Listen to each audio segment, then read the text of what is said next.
एक माँ के लिए अपने सारे बच्चे बराबर होते हैं।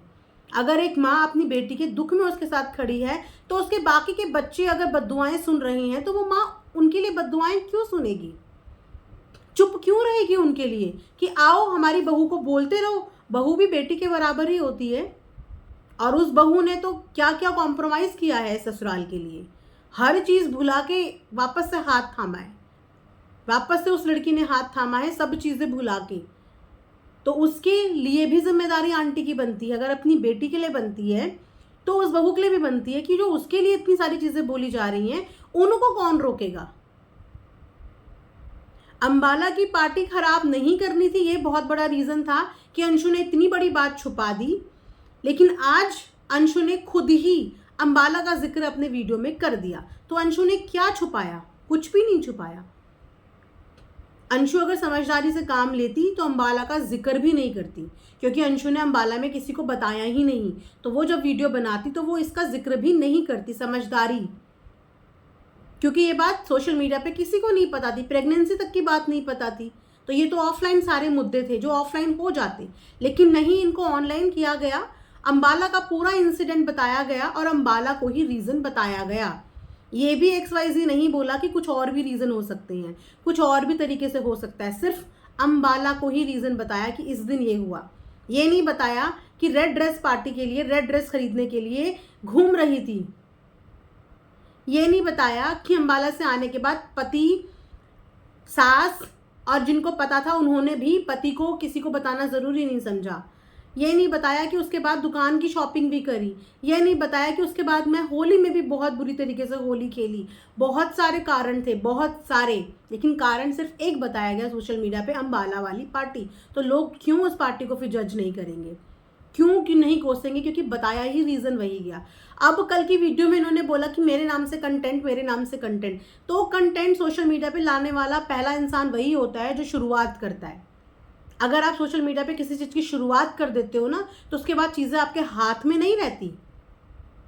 शुरुआत आपने करी, कहानी आपने बताई, अंबाला का जिक्र, सब लोगों का जिक्र आपने बताया। उसके बाद अगर अपनी अपनी सफाई में सब वीडियोस बनाएंगे तो क्यों नहीं बनाएंगे, चुप करके सब ले लें। अगर कोई मनीषा को बोल रहा है तो मनीषा चुप करके, वो तो बोल ही कुछ नहीं रही है, वो तो चुप ही है। तो आंटी भी अपने बच्चों के लिए चुप करके ले ले कि हाँ आओ और मेरे बच्चों को कमेंट्स में खूब बद्दुआएं देके चले जाओ, उनकी गलती। वो कुछ ना बोले, वो रिएक्ट ना करे। अगर इंटरनेशनल जीजाजी और उनकी बीवी पे बात आ रही तो वो रिएक्ट ना करें, क्योंकि इस स्टेटमेंट में अंशु ने ही अपनी वीडियो में सब लोगों को इंक्लूड करा। और उसके बाद पब्लिक हर एक के पास जा जाके हेट दे रही है। तो क्या वो लोग अपनी सफाई में वीडियो नहीं बनाएंगे, वो चुप रहेंगे? उन्होंने जो विटनेस किया, उनको जो पता है, वो अपने हिसाब से अपनी सफाई में भी तो वीडियो बनाएंगे, वरना पब्लिक तो उनको हेट करती रहेगी। पब्लिक को भी तो ट्रांसपेरेंसी मिलनी चाहिए।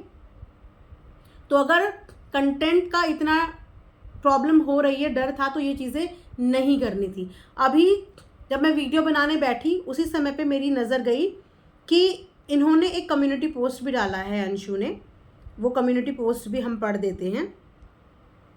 अभी मैंने साफ साफ अपने वीडियो में कहा है गलती मेरी है, लेकिन हर बार की तरह गलत परोस दिया गया मेरी बातों को। कल की वीडियो में साफ तौर पे कहा गया कि गलती मेरी है, लेकिन इसके साथ साथ कल की वीडियो में बहुत सारे डायरेक्टली इनडायरेक्टली ताने थे, अपने परायों के ताने थे, जो समझने वालों को समझ में आ रहा था। बट नहीं बोल रहे थे कि इस समय पे ऑलरेडी एक इंसान तकलीफ में है तो उसको ज़्यादा जज नहीं करते हैं। लेकिन ये कम्युनिटी के बाद जब कम्युनिटी छाप दी है, वहाँ से सब लोग अपना अपना क्लैरिफिकेशन दे रहे हैं, तो अब कोई चीज़ सोशल मीडिया पे आएगी तो उसमें हम भी अपना एक पॉइंट ऑफ व्यू रखते हैं, ये काम है हमारा। बातों को गलत परोस दिया गया, किसी बात को गलत नहीं परोसा। आपने वीडियो बना के अपना वर्जन सुनाया और आपका वर्जन सुनाने के बाद इंटरनेशनल जीजाजी, उनकी वाइफ, सचिन, मनीषा, आंटी, जिनका नाम आपने अपने वीडियो में लिया, वो सब लोगों को हेट मिलने लगी। क्योंकि एक वन साइडेड वीडियो आया था आपकी तरफ से, और आपके साथ जो घटना हुई उसके साथ सबकी सिंपैथी है, लेकिन उसकी वजह से बाकी सबको हेट मिल रहा था, ट्रोलिंग मिल रही थी, बद्दुआएं मिल रही थी कमेंट सेक्शन में। ऐसा नहीं होता कि आप आएंगी, वीडियो बनाएंगी और उस वीडियो के बाद जिनका आप नाम लेंगी उनको हेट भी मिले और वो लोग अपनी सफाई भी ना दें। ऐसा नहीं होता। हर इंसान का एक रिएक्शन निकल के आता है, और वो भी तब जब उस इंसान के ऊपर ब्लेम लग रहे हों, उसके ऊपर एलिगेशन लग रहे हों, तो वो आके अपनी सफाई देता है। अब अगर वो लोग आके अपनी सफाई दे रहे हैं क्योंकि उनको पब्लिक से हेट मिल रही है, तो इसमें वो कंटेंट नहीं बना रहे हैं, क्योंकि आपने अपनी वीडियो में उनका नाम लिया, उनका जिक्र किया, उनको ड्रैग किया, इसीलिए अब उनको अपनी साइड बतानी पड़ रही है। क्योंकि कोई भी इंसान अपने ऊपर ब्लेम गेम लेने के लिए नहीं बैठा है, हर इंसान अपनी क्लेरिफिकेशन देगा। अभी भी आप अपनी माँ के सेंटिमेंट्स नहीं समझ पा रही हो कि आपकी माँ को पहला बुरा ये लगा कि अम्बाला में ये हुआ और आपने अपनी माँ को नहीं बताया। उसके बाद अम्बाला का जिक्र भी आपने अपनी वीडियो में किया। अगर आपने ये बात अपने घर वालों को बताई ही नहीं थी, उनको पता ही नहीं था, तो अभी भी अम्बाला का जिक्र नहीं करना था। चलो, एक चीज़ तो आपने करी। उसके बाद जिस दिन आपका मिसकैरेज हुआ उस दिन भी आपने अपनी मम्मी को नहीं बताया। उस दिन भी आपने मम्मी से ऊपर उन लोगों को रखा जिनके साथ रिश्ते आपके इन्हीं की बदौलत बने। वहाँ पे आपकी माँ को हर्ट हुआ है, लेकिन आपकी मम्मी को जो हर्ट हुआ है वो फीलिंग नहीं समझ पा रही हो कि एक माँ को बुरा लगता है जब उसके बच्ची, उसकी बेटी उससे शेयर करने के बजाय औरों से शेयर करे, औरों को इम्पोर्टेंस दे। अपनी तकलीफ में अपनी माँ को बुलाने के बजाय जब औरों को बुलाने लगे, तो एक माँ को हर्ट होता है, एक माँ को तकलीफ होती है। आपकी मम्मी ने हर बार आप लोगों की लड़ाइयों को बैलेंस करने की कोशिश करी है। हर बार आप भाई बहन के झगड़ों को एक साइड रख के, क्योंकि ये रिश्ता उन्होंने जोड़ा था, तो उन्होंने सीना ठोक के बोला कि कोई निभाए ना निभाए, लेकिन मैंने रिश्ता जोड़ा है तो मैं तो निभाऊंगी, मैंने बेटी बनाई है तो मैं तो निभाऊंगी। उन्होंने कभी कोई कमी नहीं करी। वो आई, आपकी तरफ से, आपके ससुराल की तरफ से उनकी बेइज्जती भी हुई, उनको गंदा गंदा भी बोला गया, लेकिन उसके बाद भी क्योंकि उनका रिश्ता अपनी बेटी के साथ है, वो बाप भी आपके घर के उसी फंक्शन में आया जिस फंक्शन जिसका था उन्होंने उनका इंसल्ट किया था, वो तब भी आए क्योंकि वो एक बेटी के माता पिता थे, तो उन्होंने वो रिश्ता निभाया। लेकिन यहाँ पे अंशु अभी भी नहीं समझ रही है कि उनकी मम्मी किस वजह से हर्ट हुई, और ये कम्युनिटी इसी बात का सबूत है। मेरी बातों को जिसे जितना मजाक बनाना है बना लो, लेकिन समय सबका आता है। कोई इस इंसिडेंट का मजाक नहीं बना रहा है, मजाक तो सबका बन चुका है। एक वीडियो सब पे इतनी भारी पड़ गई कि हर कोई बद्दुआएं खा रहा है। जो बच्चा इस दुनिया में आया ही नहीं, उस बच्चे के लिए रंजना को बद्दुआएं मिल रही है। उसका भी हमें नहीं पता कि वो सच में प्रेग्नेंट है भी या नहीं। मनीषा को जलनखोर नज़र मार दिया, उसकी वजह से ये हो गया, ये बोला जा रहा है, उन्हें कोसा जा रहा है। मजाक नहीं बन रहा है। सब लोग परेशान हो रहे हैं बद्दुआएं सुन के, हेट सुन के। लेकिन बुरे वक्त में सबकी हकीकत पता चलती है। कितनी बार कहा कि हमें इस चीज़ से बाहर निकलना है, लेकिन रोज़ एक नया खेल हो रहा है। अभी समय ख़राब है, कल सही होगा और हम लोग इससे निकलेंगे ज़रूर। बाकी और कोई भी रह गया है तो वीडियो बना लो जिसे कंटेंट की ज़रूरत होगी। आज अंशु को बहुत बुरा लग रहा है कि उसके इस मिसकैरेज का कंटेंट बन गया है, हर कोई आके वीडियो बना रहा है, लेकिन अभी भी वो ये बात गहराई से नहीं समझने को तैयार हो रही है कि ये कंटेंट बनाने का मौका अंशु ने खुद दिया है। उन लोगों के नाम बीच में घसीट के उन लोगों की तरफ हेट डाइवर्ट हुई, और हर इंसान यहाँ पे कंटेंट नहीं बना रहा है, अपनी क्लैरिफिकेशन दे रहा है ताकि ऑडियंस उनको गलत ना समझे। अपनी सफाई दे रहा है, और सफाई देने का हक तो उनको है ना, वो सफाई दे रहे हैं, ये उनको हक है ना। क्या इससे पहले किसी ने भी आके इस बारे में कोई चर्चा करी थी, कोई बात करी थी? लेकिन इनकी वीडियो के बाद जब तमाम लोगों को हेट मिल गई तो वो आके सिर्फ अपना जस्टिफिकेशन दे रहे हैं, अपना वर्जन बता रहे हैं, अपने साइड की कहानी बता रहे हैं। तो इसमें कंटेंट तो उस समय पे भी अंशु ने बनाया था जिस समय पे मनीषा के साथ ये हुआ था। एक नहीं, दो नहीं, तीन वीडियोज़ आई थी, जबकि ये रिश्ता ऑफलाइन अपनी मर्जी से कर चुकी थी कि मेरे ससुराल वाले को नहीं पसंद कि इस मैटर में मैं कुछ बोलूँ तो मैं चुप रहूँगी। वो कुछ नहीं बोली, जिस पे आंटी ने ऑब्जेक्शन या नाराज़गी नहीं जताई कि हमारे परिवार इस समय पे ऐसी कंडीशन में है, तुम्हें बोलना चाहिए। उन्होंने चुप रहना प्रेफर किया, तो आंटी ने बोला चुप रहो। लेकिन उसके बाद जो बातें मनीषा के साथ ऑफ कैमरा हुई थी, उस समय पे भी तो आके आपने भी 3 वीडियो छापी थी। तो क्या मनीषा ने आपको बोला कि आपने उसका कंटेंट बना दिया? क्या मनीषा ने ऑनलाइन ऑन कैमरा किसी कम्युनिटी में ये बोला कि आपने उसकी बात का कंटेंट बना दिया? नहीं बोला उसने कुछ। आपने वीडियो छापी, वीडियो बताई, उस समय पे भी तो आप ये सब बातें बताने के लिए आंटी के पास गई थी।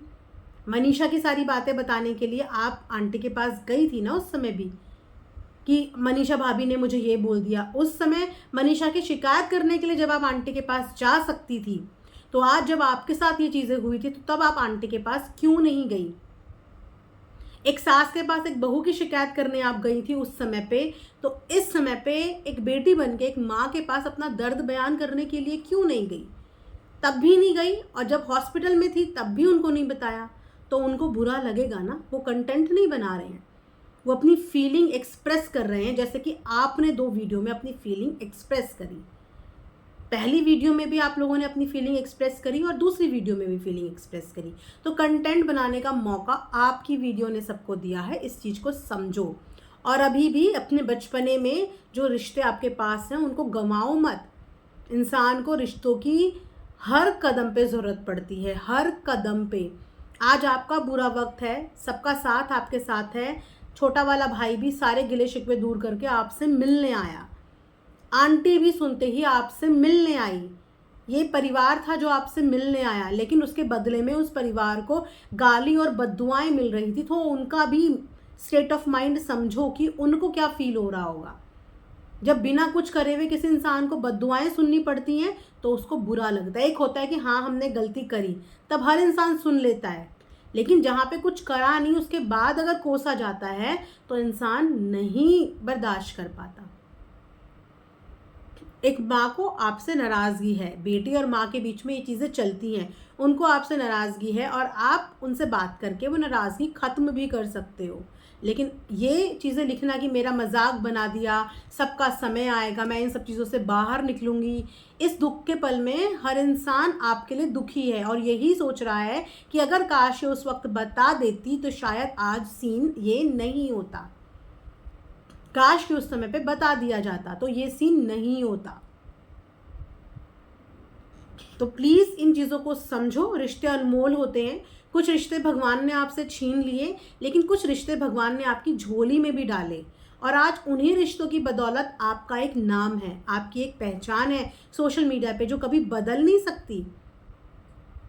तो जिन लोगों ने आपको आपके पैरों पे खड़ा कर दिया, आज की डेट में आप किसी के ऊपर डिपेंड नहीं हो। आज की डेट में आप अपने पैरों के ऊपर खुद खड़े हो, खुद कमा सकते हो, खुद खा सकते हो। तो उन लोगों की थोड़ी सी इज्जत रखो। इमोशंस में इतने भी चीज़ें गलत मत बोल देना कि सामने वाला फिर उन गलतियों को माफ़ ना कर पाए। हर बार बचपना, हर बार बदतमीज़ी काम नहीं आती। कभी कभी चीज़ों को गहराई से सोच लेना चाहिए और अपनी गलती बोलने से ही नहीं कि हाँ मेरी गलती है, गलती दिल से फील की जाती है कि हाँ वाकई में किसी की नहीं, मेरी ही गलती है, दिल से फील की जाती है। आई होप कि ये वीडियो आप लोगों को मेरा पसंद आया हो और मैंने जो समझाने की कोशिश करी वो समझ में आया हो। बाकी आप सब भी अपने ओपिनियन बता सकते हैं। मेरी सूझबूझ या मेरे दिल दिमाग ने जो कहा मैंने अपनी वीडियो में वो बोल दिया। बाकी आप कमेंट्स में ज़रूर बताना। मिलेंगे नेक्स्ट वीडियो में, तब तक अपना ध्यान रखिए। Thanks for watching earth mom Dehradun.